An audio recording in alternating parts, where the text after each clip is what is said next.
Good day. My name is Kartika. Can you tell me your full name, please? My full name is Radheni Ramesh. All right. And what shall I call you?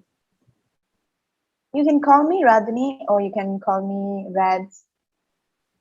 Okay. And next, can you tell me where you're from?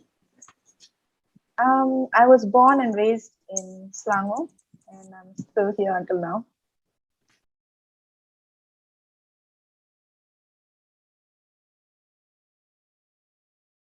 Now, in this first part, I'd like to ask you some information about yourself. Let's talk about routine. When do you usually get up in the morning? I usually wake up around 6:30 to 7. I give myself about an hour before my classes start. That's great. All right. Do you usually have the same routine every day? Pretty much so because my course is built in a way where it's very packed. So it's a 8 to 5 routine. So I try to give myself about an hour before my classes start. So 6:30 to 7 will be my waking up time. And after my classes end, I try to diffuse from the whole studying in front of the laptop environment and do other things like a little bit of exercise, some cooking or baking, and some downtime with the TV or just relaxing with watching some videos. And then I get back into my studying around 8:39. So it's pretty much the same routine every day. All right. If you had the chance, what would you like to change in your daily routine? If it was up to me, I would definitely like to change the number of hours that I'm studying and in front of the laptop, because as of right now with everything online, we are very focused on our studies, and even a little bit of slack will put us in trouble. So we have to do more work. That means more time in front of the laptop. So I would definitely like to reduce my stress by reducing the hours that I study, if that was in my hands. Apart from that, I would also like to add in a little bit of music time. Currently, I've not been indulging in it much with the amount of work that we have.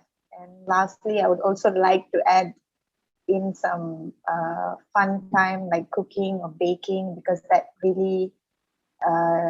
that really calms me down and also puts me away from the stress of studies and things like that. So those are the changes that I would like to make to my daily routine.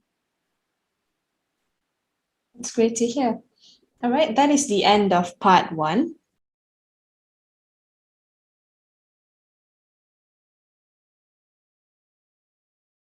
Now let's move on to part two. Now I'm going to give you a topic, and I'd like you to talk about it for 1 to 2 minutes. Before you talk, you have 1 minute to think about what you're going to say. You can make some notes if you wish. Do you understand? Yes, I understand fully. Okay, you have 1 minute, and your time starts now. All right, remember, you have 1 to 2 minutes for this, so don't worry if I stop you. I'll tell you when the time is up. Can you start speaking now, please? So the item that me or my family owns that I feel very important is a record player. It basically looks like a short box that has a small disc player in it, and that's where the record is being put, and there's a needle that plays the record. And usually these records are very thin, large black discs that will have music in them, and these needles are the ones that usually run around and play the music coming from these records. So this record player was a possession of my grandfather. He passed it on to my father, and now it's something that we hold dear to our hearts. We used to play this record player when it was still working, Right now, it isn't really functional, but it's basically used for mostly old time music around the 60s to 80s at some point. They were still making records and record players. So that's what the function of the whole record player is, to play record music. So I feel this item is very important to me because it's a prized possession of my grandfather. It's something that he himself used, and he is a person of music. He's very passionate about the music that he hears. So having this record player with us until now serves not only as a memory of my grandfather, but also something that binds me to him. Personally, I did not get to know him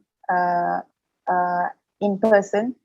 So having this record player basically binds me, or gives me a reason to sort of connect with what his personalities and character would have been. So that is why I feel like this record player is something that is very important, not only to me, but also to my family.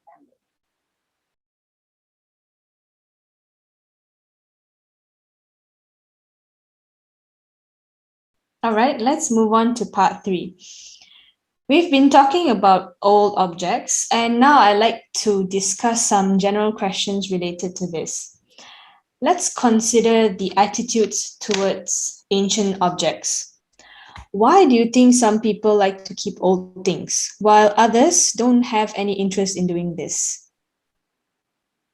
In my opinion, I think some people like to hold on to these old things because they have an associated memory towards it. They have an attachment towards these items, and keeping this item would justify their feelings towards the person who owned the item, maybe, or it could also give a sense of comfort to that memory. It gives a life to that memory that they hold towards the item. So that's why I think people like to keep old things. As for those who don't have any interest, maybe they are not uh, materialistic people. They would like to just hold on to the memory alone. They don't associate it with the possession or the things.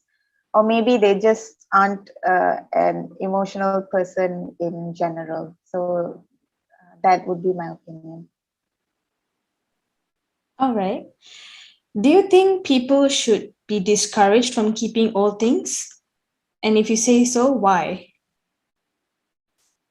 I don't think people should be discouraged from doing so, because that is something that is entirely subjective towards that person. And I also think of it as a right. People should be able to make their choices as to whether they want to keep something or get rid of it, because at the end of the day, it's what holds them close towards these items is most probably an associated memory.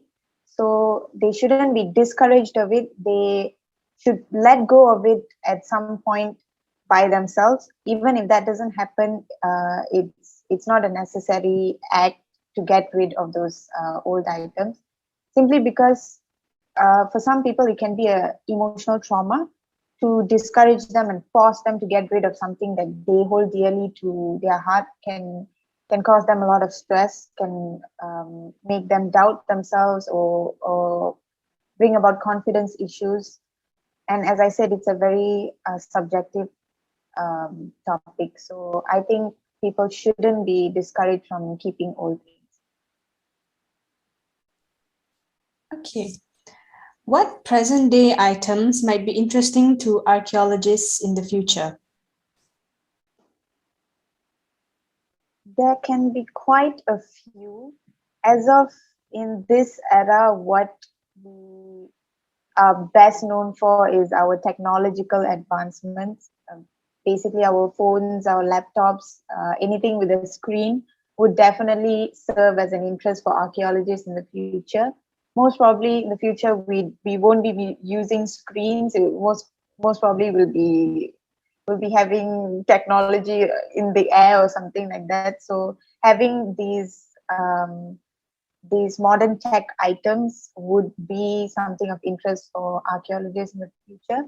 And for some reason, I think paper would be an interest to archaeologists because, as we know, the number of trees or the vast of forests reducing rapidly. The land that we possess as of earthly right now is very much lesser day by day. So the production of paper most probably is going to go down, and someday it's going to stop entirely, and that is going to become a prized possession as well, in my opinion. So paper might be something that would be of a fascination in the future. So in summary, I think that these two items would be of fascination to archaeologists, which is paper and also modern tech items like laptops, phones, and anything with a screen. That would be it. All right, thank you very much. That is the end of the speaking test simulation.